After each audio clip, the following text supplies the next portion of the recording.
Kuna mgogoro ambao ulianza kidogo kidogo baina ya Venezuela na taifa la Marekani. Mgogoro ambao dunia haijautizama sana, na mgogoro ambao rais wa Venezuela mwenyewe Nicolas Maduro alikuwa anamjibu rais wa Marekani Donald Trump kwamba takivi sisi hatuendi hivi na mengineyo mengi ambayo yalikuwa yakiendelea kujiri. Na tumeona kumekuwa na ukinzani hapa na pale ambao kwa ujumla haukuonekana kuwa na nguvu sana, kitu ambacho pia kilipelekea baadhi ya viongozi wa mataifa mengine ya Kiarabu kama taifa la Iran kupitia waziri wa mambo ya nje Said Abbas Araghchi akasema kwamba wananchi wa Venezuela wanatakiwa kulinda uhuru wao mkabala wa uhalifu wa Marekani. Na nikwambie tu kwa ujumla ni kwamba kuna tukio lilifanyika la kukamatwa kwa meli za Venezuela ambazo ni meli za mafuta kwenye fukwe zake, na Venezuela ikalaani tukio hilo, ikashutumu Marekani kwa kutekeleza uharamia huo kama sehemu ya kampeni pana ya kuweza kuipindua serikali ya Caracas na kupora rasilimali kubwa ya nishati ya nchi hiyo. Sasa matukio hayo yote ambayo yamekuwa yakiendelea ilipelekea sasa mashambulizi kuweza kufanyika ndani ya eneo la Venezuela. Kuna mashambulizi yaliweza kuripotiwa na jeshi la Marekani ambalo lilianzisha mashambulizi mapya dhidi ya boti ambazo zinadaiwa kuwa zimehusika na magendo ya dawa za kulevya, huku mvutano kati ya Washington na Venezuela pia ukiendelea kupamba moto. Kamandi ya kusini ya jeshi la Marekani ilieleza Jumatano ilizishambulia meli 5 zinazodaiwa kuhusika na utoroshaji wa dawa za kulevya na kuua watu 8. Hata hivyo, kamandi ya jeshi la Marekani haikuweka wazi mahali palipojiri mashambulizi hayo siku ya Jumanne na Jumatano ya wiki hii. Inamaanisha mashambulizi hapo awali ya jeshi la Marekani yalifanyika kwenye bahari ya Caribbean na mashariki mwa bahari ya Pacific. Sasa kamandi ya kusini ya jeshi la Marekani ilieleza kwamba boti 3 zilishambuliwa Jumanne wakati zilipokuwa zikisafiri pamoja katika njia ilizozitaja kuwa za mihadarati. Na hadi sasa Marekani haijaweza kuwasilisha nyaraka wala ushahidi huru wa kuthibitisha madai yake.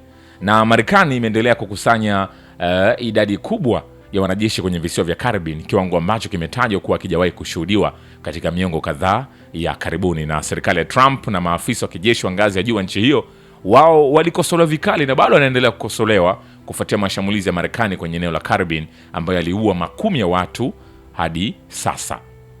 Sasa navyozungumza, big news ni kwamba rais wa Marekani Donald Trump ambaye aliamuru rais wa Venezuela Nicolas Maduro aweze kukamatwa, amethibitisha kwamba nchi yake imemkamata rais huyo Venezuela Nicolas Maduro. Na tangazo la Marekani limejiri baada ya kuripotiwa mashambulio mazito katika mji mkuu wa Venezuela mapema leo Jumamosi.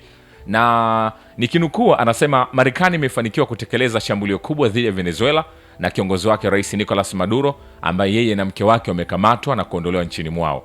Rais Trump ameandika kwenye mtandao wake wa kijamii wa Trust Social. Naibu waziri wa mambo ya nje wa Marekani Christopher Landau ameandika kwenye jukwaa la X siku ya Jumamosi ya tarehe 3 Januari kwamba Venezuela imepata mapumziko mapya na mtawala wa kiimla hayupo tena na hatimaye atakabiliwa na mkono wa sheria kutokana na makosa yake. Wizara ya mambo ya nje ya Russia imelaani kitendo cha Marekani cha uchokozi kwa kutumia silaha dhidi ya Venezuela na imeelezea wasiwasi wake mkubwa. Makamu wa rais wa Venezuela Delcy Rodriguez amesema serikali yake haijui mahali alipo rais Nicolas Maduro wala mkewe Cilia Flores kufuatia madai ya Marekani kwamba wamekamatwa baada ya mashambulizi makubwa ya kijeshi. Akizungumza kupitia televisheni ya taifa, Rodriguez alidai kuwa Marekani inapaswa kutoa uthibitisho wa uhai wa rais Maduro na mke wa rais, akisema serikali ya Venezuela ina wasiwasi mkubwa kuhusu hatima yao. Anasema, tunaitaka serikali ya Marekani kutoa uthibitisho wa uhai wa rais Maduro na mama wa taifa. Rais alikuwa tayari ametuonya kuwa hali kama hii inaweza kutokea, alinukuliwa akisema, kwa mujibu wa shirika la habari la Venezuela. Alichokifanya Marekani ni kupiga mchungaji na kuondoka na mchungaji ili kondoo aweze kutawanyika. Kwa hiyo Marekani ametumia mbinu hatari sana za jeshi lake kuweza kumkamata rais wa taifa la Venezuela Nicolas Maduro. Kumbuka ni moja taifa ambalo kijeshi pia lipo juu tofauti na nchi mbalimbali za Kiafrika, lakini haifiki Misri, lakini kwa namna fulani ipo juu. Ni moja ya taifa ambalo lapakana kusini, ndani ya bara la Amerika Kusini. Na nikwambie mbinu ambazo Marekani imezitumia hadi kuweza kumkamata rais Nicolas Maduro Kwanza ni kupitia mashambulizi ya kijeshi ambayo ni makubwa, mashambulizi ambayo yamehusisha vikosi vya Delta Force. Hivi ni vikosi maalum vya Marekani ambavyo vikipewa mission yoyote kumchukua mtu yoyote ndani ya muda wowote, wao ndani ya dakika kadhaa wanakuwa wameshatekeleza. Sasa nikwambie, hii yote haijaja hivi tu, yalikuwepo maandalizi ya muda mrefu ya kijeshi katika eneo la Caribbean. Walifanya muda mrefu sana, na ukitazama mbali na mashambulizi ya kijeshi ya moja kwa moja, Marekani ilifanya mashambulizi makubwa kwenye mji wa Caracas na maeneo ya kijeshi kama Fort Tuna. Na ukitazama vikosi maalum vya Delta Force ni kikosi cha jeshi la Marekani ambacho chenye utaalamu wa operation za siri, na hizi mbinu huwa hata kama wanatoa mafunzo kwenye nchi mbalimbali za Kiafrika, wapi wako hata Tanzania, lakini hawatoi siri zao za namna ambavyo wanafaulu. Lakini pia kuna msaada wa majini na anga. Ukitazama ndege za kivita na meli za kijeshi ikiwemo USS Gerald Ford Aircraft Carrier zilikuwa zimepangwa katika eneo la Caribbean kwa miezi kadhaa kabla ya operation. Wanafanya nini? Wauni wametulia tu pale wanasoma mchezo. Lakini pia kuna swala zima la Marekani kuweza kumshutumu Maduro kwa biashara dawa za kulevya. Lakini pia kushirikiana na magenge yaliyotajwa kama ya kigaidi, jambo ambalo Marekani imelitumia kama msingi wa kumkamata. Kumbuka Marekani pia anakuja kufanya mauaji ya Muammar Gaddafi, anakutengenezea sababu kwa Osama bin Laden, kwa Saddam Hussein na viongozi wote mbalimbali ambao Marekani profile yao yuko faili lao la viongozi yao yuko nalo, anawatengenezea kwanza sababu kabla ya kuja kuwakamata, ili dunia isije ikawaonea huruma, ili dunia ibaki upande wa Marekani na rais kwa wakati waliopo aweze kuwa proud na jambo hilo.